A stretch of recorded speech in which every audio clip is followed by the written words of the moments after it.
Normally we'd tag this on with something else, but I don't think I don't really have time. I don't necessarily think today to. I can't be sure, and I've made these decisions, so I just want to quickly record that. So let's just do that. Tag the video as decisions made or whatever. We've gone back over. So basically, there was this keeper. The original sort of thinking is just if the ceiling was higher, we'd probably buy him. I think was the short version of it. If it isn't, and another thing as well, if he was 20 and he could play in the youth team next season, that would be a factor here as well. So all in all, just those two factors. So it's a soft pass or whatever. Like it was definitely, we were thinking about it, but on the last video, I think we very much were leaning towards we're probably not going to get this guy because that ceiling is lower. He's quite well rounded with a lot of growth. He could be really good, but without that growth. And then I think in particular the training options they're okay or whatever, but not huge growth, but in line with the ceiling debate. So that was one. Another one was this central defender. So we are, I think, just going to buy this guy. And I think we were leaning towards that on the last video. We were very much like, well, we probably will buy him, but let's check the rest of the players first. I think that's where we ended up. We have checked the rest. I think we will buy this guy. And we'll just run through the rest of the players first with our final decisions and make sure that my original thinking when I went through it all does make sense. If I don't see anything in this video quickly that's going to somehow change my mind, we'll just buy this guy at the end. I think it just makes sense. And we do have the money. I'm pretty sure. I didn't actually double check that. But I'm pretty sure we have the cash reserves. Yeah, we have plenty there to just get him. And we will still have we're going to take up 900k. So we'll still have like 3 million odd, a bit more than that, for 3 more scouting pools. So, there's still a bit of scope to pick up some other players. It's not too limiting in that regard. So all that considered, now that's a bit of a hint really that that we're probably not getting the other ones, but let's just run through and make these final decisions. So I think wrong guy, this guy. Right, so I think we will get this guy. The other ones that we were mulling over was this DML here. I think in particular for the role of that defender, stopper defender, that the actual defender on the whole is probably better. I think the speed is very similar. The other guy has a bit higher tackling, better aerial ability. I think the other guy is genuinely just a bit better, even if this guy also played DC. Plus we have to factor in that we would have to add the DC, which is going to be awkward to do until next season at the earliest. If we do it, it's going to be at the expense of some other player that we've already planned to add it to. Catch that in a previous video. So, and plus he has higher wages. Plus, the purchase price is nearly 400k more, especially once you factor in the signing fee. So I think it's all that. It's 400k more. It's 200k extra a season. So over this season and 2 more, let's say. It's it adds up. Basically, it's like it's nearly £1 million extra plus that extra position. I think we could loosely quantify that. It's like double the points of 10% extra income next season. We'll have like 10 million, so 10% extra is 1 million. So it's basically like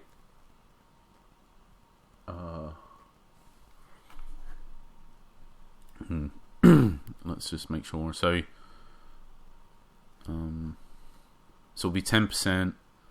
So 4,000 points next season will be £1 million, and then the learning is like so it's basically like this is worth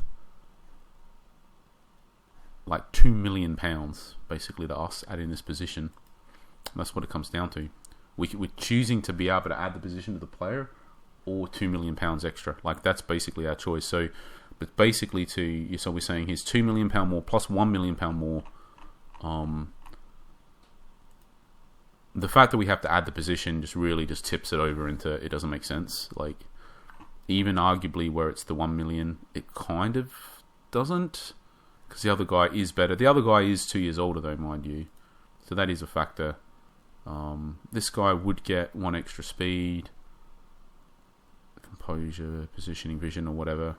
He's I guess with the passing and vision, he's certainly better at distributing than this guy. But at the end of the day, that's not going to be this guy's. I mean, when he wins it, he can do it or whatever. But at the end of the day, I think just the fact that we've also got to add the position, it doesn't make sense. So at the moment, it's like it's in the balance if we didn't have to add the position, I guess is where I'm going with this. But because we do have to add the position, it's just it isn't even close, because that position is just worth so much money, basically. For us, the stage where we're at, it's worth a lot. And the reality is, like, we're looking for very specific players. However many of these positions we ever have, like, we're always going to be able to use them in ultra high value places, basically. So it's a massively valuable resource to us, and will be, next season for sure, possibly the one after.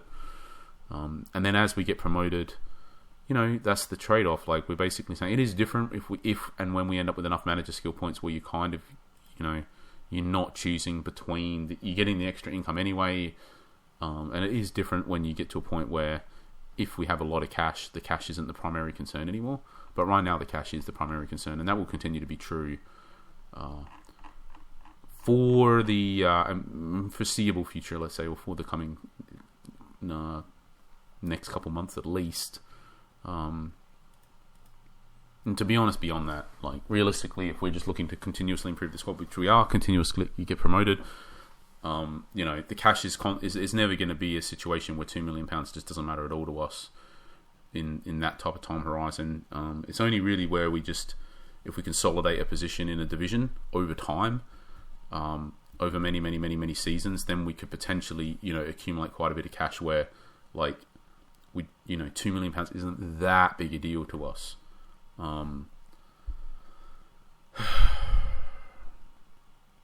But yeah, anyway, that's not where we're at. So I think we're just going to pass on this guy but get the other guy. The other one that we were considering was this right midfielder. We missed him at the end of last one when we were going over the ones. He was the one that we were missing, that I was thinking, there is another one. Yeah, it's this guy. I think we're just going to pass on this guy as well. It's very close, but that passing at the end of the day is a deal breaker. Combined with that, we know that it is going up 2, which is alright or whatever, but he's not getting massively better from this training option. The ceiling is pretty good though, so I think that is just, there's a lot of reasons to get him, but I think in the end it's just because that passing is so low, and he's very well rounded, which is exactly why we could go for him if the passing was higher. We wouldn't need him to necessarily be fast or whatever, he's just fast enough. But yeah, we're just going to pass. I think basically, I guess to quantify this in a way that's more easier to digest, let's say, is that ultimately what his main function is just going to be to replace this guy.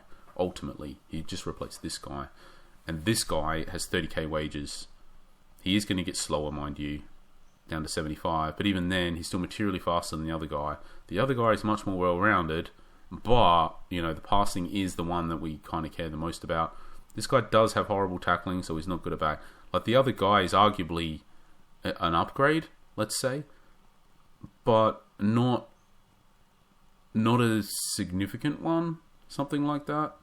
To be honest, he's not. This guy will be more the attacking role. It's probably better to compare him to this guy, to be honest. So compared to this guy, this guy has 72 passing. The other guy's more well-rounded. Similar speed, actually. So it'll be playing the same role as this guy. So it's better to compare him to this guy. And this guy isn't perfect, we know it. And we're waiting for an upgrade, basically. And I don't think this guy is a clear upgrade. Like, the passing is just lower, and the passing is very important. Plus, this guy's got good dribbling, crossing. The other guy's a bit better defensively, blah, blah, blah, blah. Like, on the whole, the other guy... the passing just matters a lot for this role. That's what it comes down to. in the end. So that really low passing, unfortunately, is just a deal breaker. That's what it comes down to. And then the other thing as well is he's 21. So if he was 20, then at least he could play in the youth next season. So he could add value there, especially if we're trying to move the youth to the same tactic. The other thing is he would then get loads of matches, and he would get... We won't be able to guarantee him loads of matches in the senior team. So he has all of this ceiling to reach, like potentially, right? Like he has a high ceiling, but the fact that we just won't be able to get him the matches is not a good thing at all. Like when it has this much scope for growth, you really want to be stacking on loads of the development points. So the fact that we basically can't even get, like, that he's 21, we'll get this season to play some youth matches. We only got 8 left even anyway. Like, oh no, we got this 8, so we got 16 left. But anyway, like, I think the concern here is, like, next season, he won't be in the youth, so we could get quite a few matches in this season, maybe help a bit next season. But the fact that we just can't play him in the youth team next season, and that he wouldn't start for the senior team, he arguably wouldn't even be on the bench. He would come onto the bench for sure in the case of some injuries, but yeah, the fact that he can't play for the youth, he wouldn't start, he wouldn't be on the bench. He probably won't ever be good enough for us because of that low passing. There's a lot there to like, but there's also just deal-breaking issues that, in combination, yeah. So I guess in summary, if the passing was high, we'd buy him. Or if he was 20 instead of 21, then maybe we would buy him. Although I'm not sure on that. It would be a very... Because obviously he would just be different if he was 20, because he wouldn't be this... the attributes would be lower, and it would kind of depend exactly how they were lower. But if he was this exact player but 20, I think we would buy him as well, just to put that into perspective. Right. And then the other one we were mulling over was this AMC who was... there was an AMC somewhere. 21 he was, yeah. Similar issue, like, in that the passing is too low. This was the one where it's not going up. He is going up quite good though across the board here. But I think it is just a similar issue that at the end of the day, this guy's not starting for the first team. At best, he's on the bench. He's probably not even that. He's probably just sitting on the bench for the senior team. He does get on there as soon as there's really any real injuries. But again, like, can we tie up this much resources for a player that isn't first choice? Probably not. Isn't even on the bench? Almost certainly not. And he doesn't also really, because of this passing, he doesn't really have scope to, and this super low strength, he never has scope to even grow into the player we want him to be, combined with the fact that we also won't be getting him the matches that he needs to get in order to have any chance of growing into the player that he needs to be. Like, and again, I think a similar situation. If this guy was 20, then maybe we would get him if he had the exact same attributes as he does now. But he isn't. That's the thing. So we can't even get one more season of the youth out of him. So yeah, very similar to the MR, to be honest, conceptually. And interestingly, that in both cases, to some degree, the deal-breaking issue is the passing. This guy has strength as well, though, so it's two things. But yeah, interesting. And that's not surprising, because we're trying to get a lot of players forwards, and we're trying to play a tactic that passes the ball around a lot to create chances. And like, there's only so many weak links you can have in the chain before the whole thing just fundamentally doesn't work. And quite possibly, that's 0 links, by the way. So we're trying to improve the passing across the board. And that's why, for example, when we've gone out and bought a player like this, which looks super good, like really fast, quite strong, good dribbling, whatever, it looks good. But because of this low passing, it really makes the whole system, as a collective system, everybody together, it makes everything just less generally reliable, basically. It makes this guy in particular just less reliable. Like, this guy is more random in regards to the outcome of the results, because he lets the team down in the passing build up, and his contribution is more just to do with him individually, like what he individually does, how fast he is compared to whatever defender's on him, whatever fullback or whatever, how, if that player can tackle him, if that player can keep up with him, if like, it comes down to more like individual contests. And some games he will like be like run rampant, and other games he just won't. He's just going to really struggle. So you can sort of see, like, by way of example, like, he's got quite a few 10s or whatever here.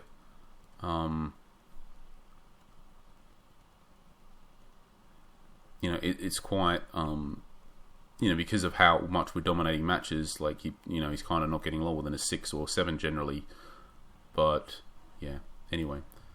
But that's the thing. When he's getting a 6 or a 7, it basically just means that he just had a bad game in the context of our team. And when he... and if he gets a 10, like, we almost certainly win. That's probably what it... not necessarily. I can see one here that we didn't. But I think every other time you get a 10, we just won. And this was a bit of a freak game as well, with like 3-4. So... at the end of the day, like, if this guy dominates, we just win. But you can see here, he got a 6, we lose, right? We got a 7, he got a 7, we draw. This loss, he only got an 8. Aside from this freak result, this draw, he got an 8. So basically, like, when he doesn't dominate, like, then it leads to the whole team struggling, basically. So, and it's not really what we want. We want players where, like, they can get a 7 or 8 or whatever, and we, as a team, like, we still win, right? Like, we're not required for them to be doing individual stuff. So anyway, right. Was there one more? I think that might have been it. So yeah. So anyway, we went off on a tangent a bit, but we're basically just trying to explain why the passing is so important for us, generally speaking, for all of these positions. Yeah, and then that's it. So that was all of them. So we are just going to go back. We're going to click buy on the right plan. We're not going to do it too quickly. We're going to make sure that we get the right one. I think this is definitely the right one. We'll just recheck, make sure we didn't completely miss anything. We're basically just saying here's this stopper roll. He's just rushing out to make a tackle. So again, like, ideally the speed would be more, so to make sure that he would always catch up. But I think that's enough to generally get him there in most cases, especially when he's not the one hanging back. So he's not the one that typically needs to, like, when the through ball happens, that he's the one competing with the fast winger or striker for it. So normally he's just like a player is coming through and he's running up to meet him. So the speed, not that big a deal. It does matter though. I have noticed with the other guy, it does matter that it is down to like 20 or less than 20, that he can be too slow to sort of get to players. But I think at 58 that'll be fine. And then yeah, the other stuff is just fine. Like the marking 52, yeah, he's not marking generally, right? The positioning matters more than the marking for him, and that is high. The aerial ability matters a bit. Not a big deal, but 72 serviceable. So I think on the whole, yeah, we're just going to buy him, and we can just now sort of plan a long-term, multi-season future for the defensive concept that we're setting up here, i.e. the stopper role. Because with this guy in there, he wasn't good enough, basically. 73 is alright or whatever, but 82 is just more, significantly more. And, it's just a clean upgrade over this guy. And it's enough at 82 that you can sort of lean into it as an actual tactical thing. But at 73, you're basically saying we're leaning into it. We're encouraging him to come down here, and we're expecting this guy we're saying, we want you to do the bulk load of the tackling, and he's just not that good a defender at all to be asking that of. He's your plan A defensively, and he's not good enough as a plan A. So, but this guy I think is basically. So I think we can lean into this longer term. We've been testing around with it, and I think I would rather. It's more interesting tactically to have this variation, like 3 different types of central defenders. Like, one that's awesome at tackling but he's slower or whatever, and then, like, for example, this Octai guy on the other side that's like, he's fast and good in the air but he's not that good at tackling. And then it's just more interesting to have sort of a combination of slower and faster, some that are great at tackling, some that are not so great, some that are great in the air, some that are not so great, some that are better at this, better at that. Is to have that sort of different types of central defenders, and to leverage, to get a system out of that. I think it's just more interesting for the content than just to have 2 like DCs that are just generically like, generically good at all the same things and as each other. So I think the variation just makes it interesting for the tactics. So we will get this guy. We will move towards this sort of 3 different types of central defenders being a long-term thing for our team, probably for the rest of the series, I would guess. Once we click the buy button, we're almost locked into that. So not literally, but certainly for like this month, the rest of this month, and 2 more months, it seems, at least. And that probably means that once we get to that point, like, we will have fully constructed our team by then. So I'd say this basically means clicking this buy button determines the rest of the series is 3 central defenders with, different pipes, basically. So let's do it. Let's lock ourselves in, and let's just double check that it is the right guy. I'm really concerned now because we're talking and wasn't paying attention before and bought the wrong guy once. That was a big deal. Right, so it's done and it's bought. So thank you for watching. Catch you in the next video.